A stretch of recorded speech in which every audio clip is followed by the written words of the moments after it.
اعوذ باللہ من الشیطان الرجیم بسم اللہ الرحمن الرحیم قال اللہ تبارک و تعالی فی القرآن المجید والفرقان الحمید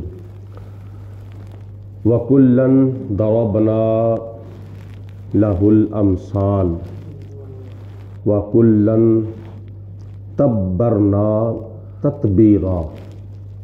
سورۃ فرقان کی آیت نمبر 39 ہے۔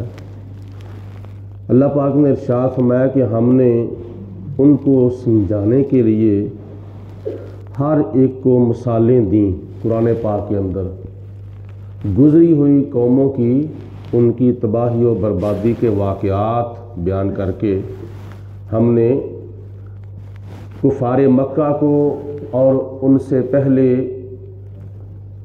کافروں کو مثالیں دے دے کر سمجھایا، لیکن وہ نہ سمجھے۔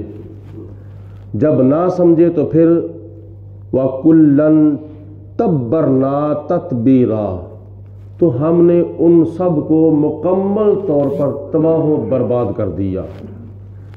قوم عاد کا، قوم سمود کا، قوم لوط کا، قوم نوح کا آج دنیا کے اندر نام و نشان تک نہیں ہے۔ سب یہ کافر قومیں، سرکش اور ضدی قومیں ملیا میٹ ہو چکی ہیں۔ آگے اللہ پاک فرماتا ہے وَلَقَدْ أَتَوْا عَلَى الْقَرْيَةِ، یہ کفار مکہ اس بستی کے اوپر گزر کے آ گئے ہیں، الَّتِي أُمْطِرَتْ مَطَرَ السَّوْءِ، جس بستی کے اوپر بڑی بری بارش ہوئی تھی۔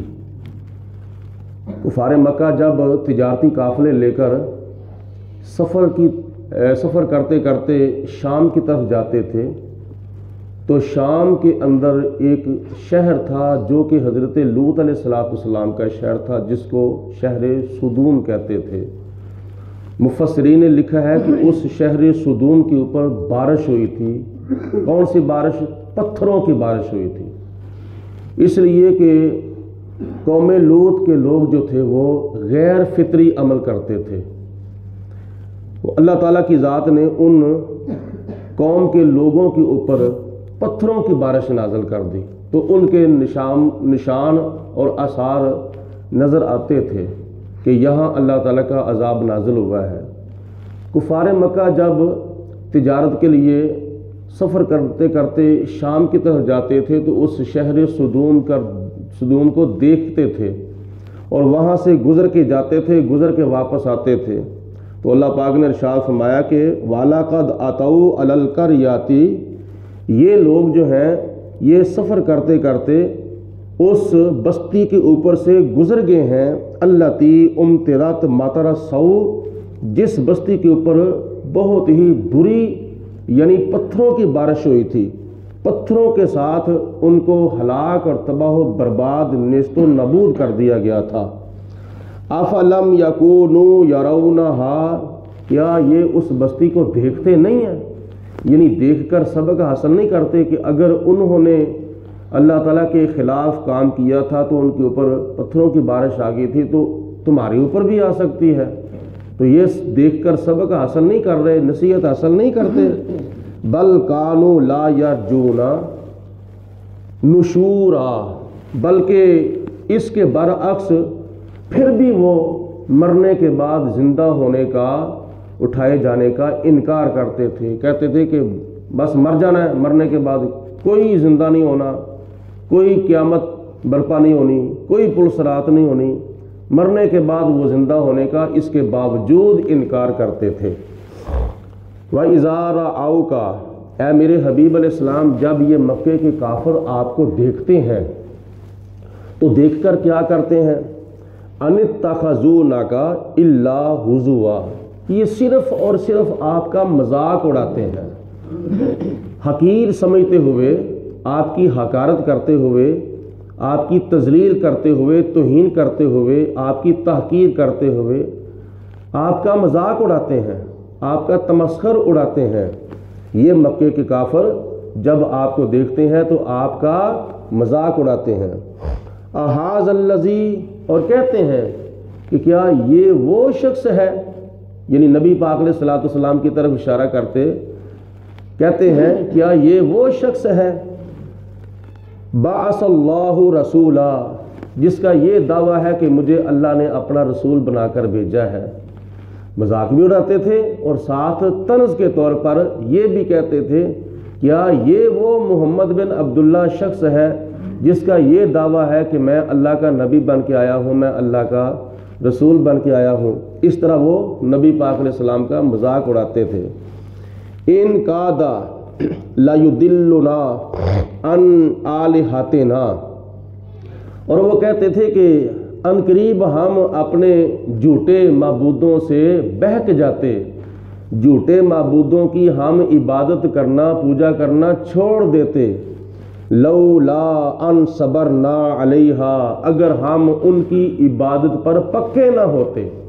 یعنی وہ کہتے تھے مکے کے کافر کہ اگر ہم بتوں کی عبادت میں پکے نہ ہوتے تو محمد بن عبداللہ ہمیں گمراہ کر دیتے، ہمیں ہمارے بتوں سے بہکا دیتے، بھٹکا دیتے۔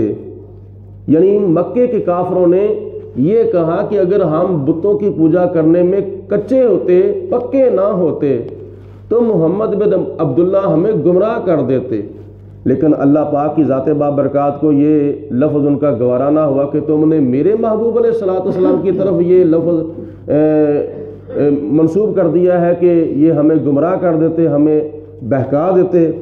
وَسَوْفَ يَعْلَمُونَ، اے میرے حبیب علیہ السلام ان قریب یہ جان لیں گے، ان قریب سے مراد قیامت کا دن، قیامت کے دن یہ جان لیں گے، حِينَ يَرَوْنَ الْعَذَابَ، جب یہ قیامت کے دن عذاب کو دیکھیں گے، جب دیکھیں گے کہ یہ وہ جہنم ہے جس کے اندر ہمیں پھینکا جائے گا، یہ وہ عذاب ہے جو ہمیں دیا جائے گا، تو اللہ فرماتا ہے کہ جب وہ عذاب کو دیکھیں گے تو اس وقت وہ کہیں گے من اضل سبیلا، کہ کون گمراہ ہوا ہے۔ پھر ان کو پتہ چل جائے گا کہ گمراہ کون ہوا ہے اور کون گمراہ کرتا ہے، پتہ چل جائے گا ان کو کہ گمراہ کون ہوا ہے۔